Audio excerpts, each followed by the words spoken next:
Matrace Fanea má 6 tuhostí a je koncipovaná tak, aby si každý doma jednoduše zvolil optimální tuhost, která vám zaručí vhodnou polohu pro kvalitní spánek.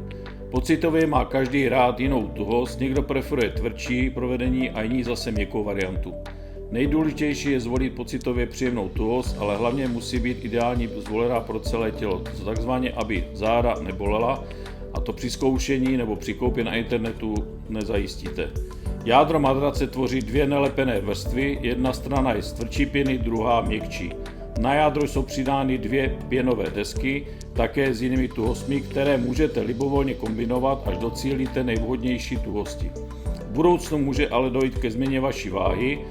Na normálních podmínek byste museli koupit zřejmě novou matraci, ale vy si jednoduše matraci Faneu nakombinujete podle potřeby a zas vám bude sloužit dál.